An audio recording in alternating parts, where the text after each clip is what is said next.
네, 베토벤의 교향곡 5번은 정말 언제나 들어봐도 좋죠. 예. 안녕하세요. 저희 목소리를 사랑해 주시고 애청해 주시는 여러분에게 용기를 내어 시공부박의 세금 상식을 시작하게 되었습니다. 살면은 여러 가지 원칙들이 있죠. 제가 발견한 원칙으로는 청소년기에는 열심히 공부하여 자기가 좋아하는 일을 발견하는 것이고, 장년기에는 자기가 좋아하는 일을 사랑하며 열심히 사는 것이고, 노년기에는 자기가 좋아하는 일을 좋아했던 일을 전문가로서 사회에 기여하고 후학을 양성하는 것이라고 생각합니다. 결론은 다 함께 행복하게 잘 사는 것이죠. 각자가 살아온 방식이 다르고 일률적으로 그것을 옳다 그르다를 떠나서 정직하고 정의롭게 사는 것이 중요하다고 생각합니다. 먼저 연언시를 낭독하겠습니다. 인도의 희곡 작가 카리타사가 지은 오늘이라는 신도에 제가 즐겨 낭송하는 시입니다. 낭독해 보도록 하겠습니다. 오늘 보라 오늘은 생명이다. 생명의 생명.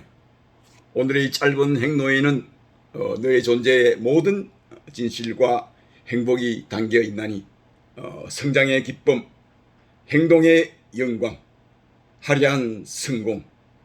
어제는 꿈에 지나지 않고 내일은 한상일 뿐. 그러나 충실하게 보낸 오늘은 어제를 행복한 꿈이게 하고 내일을 희망에 넘친 한상이게 한다. 보라 오늘을 인식하라. 그리하여 여맹에게 인사를 하라. 감사합니다. 네. 그러면 지금부터 세금 상식 중에서 중요한 세금 종류별 신고 기한에 대해 말씀드리겠습니다. 먼저 부가가치세에 대해서 말씀을 드리도록 하겠습니다. 부가가치세는 사업자가 부과하는 세금으로, 사업자가 납부하는 세금으로 매 분기 다음 달 25일까지 납부하도록 규정하고 있습니다. 부가가치세에 있어 사업자라는 것은 사업 행위를 하는 것이죠. 예를 들면은 뭐 커피점이나 식당을 운영하는 사업도 될 수도 있고, 아니면은 뭐 건설업을 하는 경우도 있고, 때로는 사업자가 본인이 사업자라고 아니라고 하는데도 구체청에서 사업자라고 판단하는 기준이 또 있습니다. 그런 경우는 아주 예외적인 경우인데요. 실제적으로 사업 행위를 하는 분을 사업자라고 할 수가 있습니다. 이러한 사업자에 부과되는 세금이 부가가치세인데, 개인 사업자는 반기별로 신고 납부를 하도록 하고 있고, 관이과시 사업자는 인년 1월 25일까지 1회 신고하도록 특례 규정을 두고 있습니다. 그리고 영세율이나 즉 수철이나 시설 투자를 한 사업자인 경우에는 매월 집계를 해서 조기 환급 신고도 가능하도록 규정하고 있습니다. 그러니까 부가가치세는 원칙적으로 법인 사업자인 경우에 일정 규모 1억 5천 이하에 대해서를 제외하고 매 분기 다음 달 25일까지 신고하도록 하고 있고요. 개인 사업자인 경우에는 반기별로 7월 25일 또는 그 다음에 1월 25일 신고를 하도록 규정을 하고 있습니다. 자, 소득세는 실제적으로 연도별로 사업기간을 정해 놓고 있죠. 매년 예를 들면 2023년도는 2023년 1월 1일부터 12월 31일까지에 일어난 모든 소득에 대해서 합산해서 신고를 하도록 하고 있는데요. 그거는 그 다음에 5월 31일까지 반드시 신고해서 납부하도록 규정하고 있습니다. 그 소득세도 성실 사업자인 경우에는 6월 30일까지 세무사의 확인을 받아서 신고하도록 규정하고 있죠. 성실 사업자는 일정 규모 이상인데 결국은 도매나 소매 같은 경우에는 연간 15억 이상, 뭐 제조업 같은 경우에는 7억 5천 이상, 뭐 서비스나 부동산 임대 같은 경우에는 5억 이상에 대해서 6월 30일까지 신고를 하도록 하고 있습니다. 사실상 그 소득세의 신고 대상은 사업자 또는 뭐 근로소득자 중에서 또 연말정산을 하지 않았거나 이중근로가 발생한 경우 또는 이자와 배당소득 같은 금융소득이 있을 경우에는 종합해서 신고 납부하도록 규정하고 있습니다. 뭐 사실 그 5월달 되면은 구체청에서 신고 납부하도록 안내문이 나가고 있거나 또는 구체청 홈택스 사이트에 접속을 해서 본인의 소득이 어떻게 되는지 열람을 해보면은 어떤가 한 것을 신고 납부해야 되는지 신고 납부 안내가 아주 잘 되어 있습니다. 그걸 참고하시면 되겠습니다. 그리고 법인세는 사실상 그 법인에게 부과되는 세금이자 법인세라는 게 법인이라는 것은 개인과 달리 법인 설립을 함으로써 한 인간이 태어나서 출생신고를 하는 것과 똑같이 법인이 설립이 되면은 그 법인이 설립이 돼서 사업자 등록을 하고 사업행위를 하게 되면은 그에 대한 과세소득이 발생하면은 법인세를 부과하도록 납부하도록 하고 있죠. 이러한 법인세는 소득세는 1월 1일부터 뭐 12월 말까지 이렇게 과세기간이 규정이 되어 있지만은 법인세는 납세자가 임의로 선택할 수가 있습니다. 그러니까 법인세는 부과에 대해서는 과세기간 종료일부터 3개월 이내에 신고 납부하도록 규정하고 있죠. 이 과세기간이라는 것은 법인은 개인 사업자와 같이 1월 1일부터 12월 30일까지 선택을 할 수도 있고 또는 3월 1일부터 2월 말까지 다음 연도 2월 말까지 이렇게 선택을 할 수도 있고 또는 7월 1일부터 6월 말까지 이렇게 선택을 할 수도 있습니다. 그러니까 사업자의 법인 사업자의 특성에 맞게끔 과세기간을 설정을 해서 법이 정한 대로 신고 납부하면 되겠습니다. 그래서 법인세 신고 납부는 반드시 과세기간 종료일부터 3개월 이내 신고 납부하도록 규정하고 있다는 것만 기억하시면 되겠습니다. 자, 양도소득세. 양도소득세는 사실상 모든 사업자 사람에게 다 상식적으로 알아야 될 세금이죠. 양도소득세라는 것은 가장 기본적인 것은 우리가 부동산, 토지와 건물을 양도할 때 양도 차익이 발생하면은 그에 대한 세금을 납부하도록 규정하고 있습니다. 뭐 가장 가까운 데로 그 아파트 주택, 여러분 아파트 주택을 소유하고 한 경우가 상당히 많죠. 그러한 경우에 또 비과세 1세대 1가구 1주택일 경우에는 비과세 규정을 하고 있습니다만은 1가구 2주택이 된다든지 아니면 걸린 생활 시설, 즉 상업 시설 같은 경우에는 양도를 할 경우에는 그 양도 차익에 대해서 신고 납부하도록 하고 있습니다. 이러한 양도소득세는 양도일의 그 말일부터 2개월간 그 다다음 달 말일까지 신고 납부를 하도록 하고 있죠. 사실상 양도소득세는 사실상 각 뭐 개별세법이 다 그렇지만은 상당히 그 디테일하게 세부적으로 그 설명을 하려면 양이 엄청나다고 할 수가 있습니다. 각 그 케이스 바이 케이스로 발생하는 경우가 많기 때문에 양도 물건이 일단 발생했을 경우에는 반드시 세무사의 전문가와 상담을 해서 신고 납부를 하는 것이 여러분의 절세에 도움이 되지 않을까 생각을 합니다. 그리고 상속세의 납부 기간은 상속 개시일의 말일부터 6개월까지 하고 있죠. 그러니까 상속 개시일이라 하면은 돌아가신 분의 사망일자를 상속 개시일로 보도록 하고 있습니다. 그러니까 돌아가신 날을 상속 개시일로 보면 되겠죠. 흔히 보면은 우리 세법에 규정하고 있는 상속인 또는 비상속인 이렇게 전문 용어를 쓰고 있는데요. 대부분의 경우에 보면은 비상속인이 무엇인지 또는 상속인이 무엇인지 헷갈리는 경우가 상당히 많습니다. 그래서 저는 좀 설명하기 기억하기 쉽게끔 비상속인이 붙으면은 돌아가신 분, 즉 피를 본 사람. 피를 본 사람은 돌아가신 분이다. 이런 생각을 하면 되겠고, 상속인은 상속인의 그 배우자나 자녀 이런 경우에 가장 제1순위 상속을 가진 분이라고 할 수가 있겠습니다.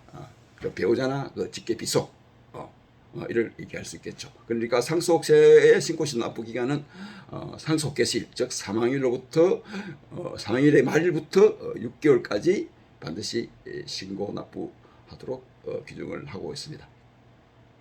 상속과 관련해서 또 상속과 관련된 증여세라는 게 있죠.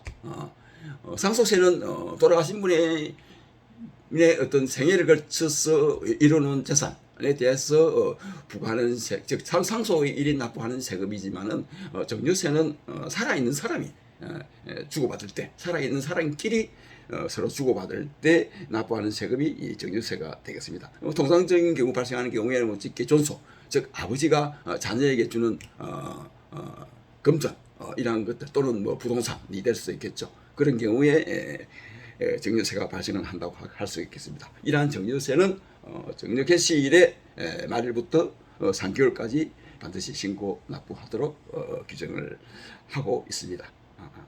뭐 증여세도 마찬가지로 뭐 상속세와 같이 상당히 각 케이스 바이스 케이스이기 때문에 상당한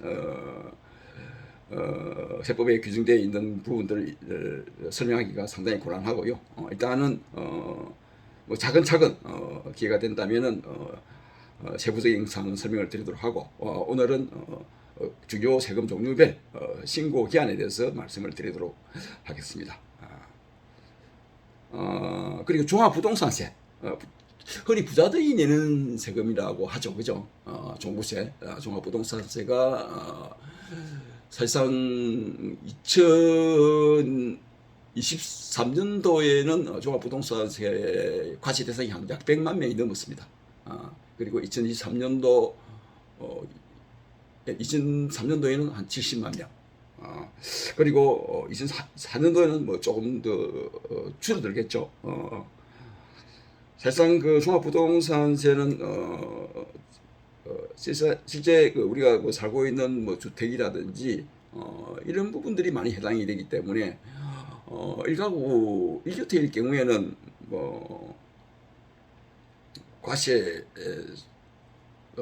공제 금액을 12억을 하고 있기 때문에 많은 부담이 좀 줄어든다고 할 수가 있겠는데 1가구 2주택을 가졌다든지 뭐 3주택 이런 경우에는 사실상 종합부동산세가 좀 과하다는 생각을 가질 수 있는 부분들이 상당히 많으리라 이래 생각을 합니다. 종합부동산세 과세 기준은 그 소유자가 6월 1일을 기준으로 하고 있죠. 재산세에 부과해서 내는 세금이기 때문에 재산세는 사실상 지방세에 해당이 되고 종합부동산세는 국세에 해당이 되는데 그러니까 일정 규모 이상의 재산을 가지고 있으면은 지방세 외에 재산세 외에 종합부동산세를 해가지고 국세를 좀 더 부담을 하라는 부자세가 되겠습니다. 그러니까 종합부동산세를 납부할 정도의 수준이 되면은 최소한 12억 이상의 재산을 가지고 있는 분으로 보면 되겠습니다. 주로 뭐 과세 기준은 뭐 공시지가를 뭐 기준으로 하고 있는데 뭐 여러분들의 그 공시가액을 종합부동산세가 과세에 해당이 됐을 때에는 이 공시가액이 얼마인지 한번 알아보는 것도 다음에 텍스 계획을 세울 때, 즉 세금 계획을 세울 때에 참고가 되지 않을까 생각합니다. 이러한 종합부동산세는 매년 12월 1일부터 12월 15일까지 신고 납부하도록 규정하고 있죠. 물론 그 전에 종합부동산세 해당이 안 되는 분들은 9월 달에 종합부동산 해당되지 않는다는 것을 과세당국에 신고하도록 규정하고 있죠. 대부분의 경우에 사실상 뭐 주택 같은 경우에는 사실상 뭐 1가구 1주택일 경우에는 아까 말씀드린 것처럼 뭐 12억 원이 해당이 되지만은 1가구 1주택이 아닌 경우에는 사실상 9억 원을 초과하는 경우에 신고를 하도록 하고 있고요. 그리고 뭐 나대지나 잡종지 같은 경우에는 공제 금액이 5억이 됩니다. 5억을 초과하는 경우에 종합부동산세가 해당이 되겠고, 그리고 지방세법상 그 별도 합산이라고 규정하고 있는, 즉 사업용으로 쓰고 있는 근린생활시설, 부동산이 결국 뭐 간단하게 설명하면 부동산 임대를 주고 있는 사무실 또는 뭐 사업을 하고 있는 식당이나 뭐 커피숍 하고 있는 이러한 빌딩에 대해서는 기본적으로 80억을 공제를 하도록 하고 있습니다. 그래서 뭐 아주 큰 빌딩을 소유한 분 외에는 이러한 종합합산 토지, 별도합산 토지 이런 그는 거의 해당이 안 된다고 할 수가 있겠습니다. 그런데 그래서 종합부동산세는 부자에게만 부과할 수 있는 납부하는 세금이다라고 생각을 하면 되겠습니다. 자, 개별 소비세. 개별 소비세는 여러분 자동차 타고 다니죠, 그죠? 자동차 우리 국민들 중에 안 타고 다니는 분이 없죠. 자동차에 부과되는 세금 또는 자동차 물론 또 부가세도 부담이 되겠지만은 특별히 이제 소비를 하는 경우에 발생하는 세금이 이 개별 소비세가 되겠습니다. 예를 들면 골프장에 입장을 한다 할 경우에는 골프장에 대한 입장료에 대한 개별 소비세가 있고요. 그리고 우리가 일반적인 다단점이나 주점이라든지 용주 간이 음식 같은데 주점 같은 데는 부가세만 부담하게 되겠지만은 유흥을 제공하고 유흥 음식 업종 그러니까 옛날 같으면 사롱 같은 걸 얘기하겠죠. 그런 유흥 종사자가 있는 유흥 음식점의 업소에게는 또 개별 소비세를 부과를 하도록 하고 있습니다. 이러한 개별 소비세는 다음 달 25일까지 신고 납부하도록 규정을 하고 있습니다. 그리고 정권거래세, 주식을 하시는 분들은 왜 정권거래세를 낼까 하고 이렇게 의아해하는 분들도 있을 건데요. 대부분 정권거래세는 주식을 팔 때 이제 내는 세금인데 우리가 주식을 거래할 때는 보통 증권회사를 통해서 매매를 하기 때문에 그게 정권거래세인지 아니면 스스로로 띄는 세금인지 잘 모르고 그냥 부담하는 경우가 많습니다. 그러나 하여튼 증권거래, 주식거래가 일어날 경우에는 반드시 증권거래세를 납부하도록 하고 있죠. 예. 그래서 증권거래세는 사실상 비상장법인, 즉 증권회사에 상장이 되지 않은 비상장법인 같은 경우에는 단기별로 신고 납부하도록 하고 있는데 상반기, 즉 1월부터 6월 말까지 거래된 것에 대해서는 8월 말까지 신고 납부하도록 하고 있고요. 하반기, 즉 7월 1일부터 12월 말까지 거래된 분에 대해서는 그 다음에 2월 말까지 증권거래세를 신고 납부하도록 하고 있습니다. 그런데 상장법인이라든지 이런 것들은 사실상 주식 증권회사를 통해서 거래가 되는 경우에는 사실상 매월 집계를 해서 증권 회사가 대신 그 다음 달 10일까지 반드시 신고 납부하도록 이렇게 규정을 하고 있죠. 그래서 사실상 그 우리의 주식 거래 인구가 상당히 많기 때문에 증권 선물 거래와 관련된 본사를 두고 있는 세무 당국에서는 증권 거래세가 원천징수를 해서 납부를 하기 때문에 상당한 세수가 들어온다고 할 수가 있겠습니다. 자, 그리고 이제 이 마지막으로 이제 주요 재무과 관련해서 원천징수에 대해서 잠깐 설명을 드리면은, 원천징수라는 게 뭐 상당히 뭐 납세자는 뭐 세금을 내는지도 모르고 결국 사업자 또는 뭐 아까 말씀드린 것처럼 증권거래사, 증권회사 같은 경우에 원천징수를 해서 신고 납부하도록 하고 있는데, 예를 들면 뭐 가장 가까이 접할 수 있는 게 우리 금융기관, 즉 은행들이죠, 그죠? 은행에서 우리가 예를 들어 정기예금을 뭐 3개월이나 6개월 이렇게 했을 경우에 이자가 발생하죠, 그죠? 근데 이자가 뭐 예를 들어서 100만 원이 발생하게 됐다 그러면은 그 이자 100만 원에 대해서 15.4%를 원천징수를 하고 나머지 금액을 이자 소득자에게 지급을 하도록 하고 있죠. 그 15.4% 원천징수한 것은 금융기관 같은 경우에는 그 다음 달 10일까지 반드시 과세당국에 신고 납부하도록 하고 있죠. 그죠? 그래서 이 원천징수라는 것은 사실상 세금을 징수하는 데 있어서 가장 쉽게 원천징수를 할 수 있고, 그래서 또 납세자에게 어떤 별 부담 없이, 그러니까 납세자의 경우에 뭐 관세가 비슷하게 그냥 세금이 납부하는 줄도 모르게 징수가 되기 때문에 이 원천징수는 가장 국제징수기관으로서 국세청 입장에서는 거저 들어오는 세금으로 보면 안 되겠나. 뭐 물론 거저 들어오는 건 아니겠죠. 법에 규정해서 납부를 하는 것이기 때문에 일정한 뭐 징세비가 들어가겠습니다만은 어쨌든 간에 이 원천징수는 가장 국세로서 징수하기 쉬운 세금이다 라고 설명을 드리겠습니다. 이러한 원천징수는 반드시 그 매월 10일까지 신고 납부하는 경우가 있고, 그리고 반기별로 신고 납부하는 경우가 있죠. 반기 2월 10일까지 신고 납부하는 경우, 뭐 예를 들면은 뭐 사업자가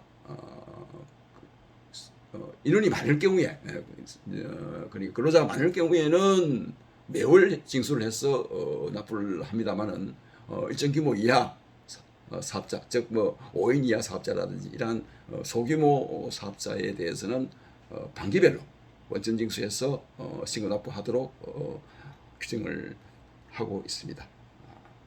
물론 원천징수라는 것은 국세청에서 과세당국에서 사업자에게 세금을 법에 의해서 신고 납부할 수 있도록 사실상 위임을 하고 있는 상태죠. 그래서 납세 의무자와 원천징수 의무자, 이거를 뭐 규정하기는 뭐 여러분이 설명하기는 곤란합니다만은, 아무튼 원천징수 의무를 사업자에게 부과를 하고 있다. 그래서 법의 위임을 받아서 사업자는 반드시 일정 규모 이상 사업자는 반드시 근로자의 급여를 지급하는 경우에 그 급여 소득에 대해서 소득세가 발생을 하면 원천징수를 해서 그 다음 달 10일까지 반드시 신고 납부하도록 하고 있죠. 그러니까 원천징수 사업자는 보면은 주로 근로자를 많이 채용하고 있는 사업자이거나 또는 금융기관, 은행이라든지 뭐 증권회사, 이런 경우에는 원천징수 의무를 규정을 하고 있고요. 또한 이러한 원천징수 의무자가 성실하게 법에 규정된 대로 징수해서 납부함으로 인해 가지고 과세 소득이 다른 곳으로 새지 않고 정상적으로 세금을 하는 것이라고 볼 수가 있겠습니다. 그러니까 원천징수는 가장 성실하게 이루어진다. 구체청에서 이렇게 보고 있고요. 또 사업자도 그렇게 징수할 의무가 있는 것입니다. 그래서 이러한 원전 징수는 구체청에서 가장 징수하기 쉬운 세금이고, 그리고 뭐 사업자의 경우에는 간접세, 즉 부가세와 같이 거의 뭐 어떻게 징수가 돼서 왜 내가 이렇게 세금을 내야 되는지도 모르게 징수해서 납부되는 세금이라고 할 수가 있겠습니다. 자, 그러면은 참 오랜 시간 세금에 대해서 제가 뭐 가장 중요하다고 할 수 있는 각 주요 세금 종류별로 신고 납부 기한에 대해서 말씀을 드렸습니다. 여러분들이 차후 이러한 그 개별 세목별 세법에 정해져 있는 개별 세목별로의 대한 개별 세봉에 대한 설명은 차츰 매주 월요일 날 제가 제 유튜브 계정을 통해서 일단 올리도록 하겠습니다. 제가 오늘 처음으로 하는 유튜브 방송이기 때문에 뭐 때로는 뭐 조금은 뭐 실수도 있고 할 수도 있겠습니다만 여러분 큰 양해를 바라겠고요. 앞으로 매주 월요일 날 또 유튜브 기준을 보니까 500명 이상의 유튜브 구독자가 발생을 해야 실시간으로 라이브로 방송을 할 수 있다고 또 하니까요. 여러분들 많이 구독 이렇게 눌러주시고 그러면은 거기에 맞게끔 더욱더 성실하게 좋은 정보를 여러분에게 제공을 할 수 있도록 노력을 하겠습니다. 여러분 대단히 감사합니다. 시공박의 세금 상식 한광석이었습니다. 예, 여러분 감사합니다. 좋은 하루 되십시오.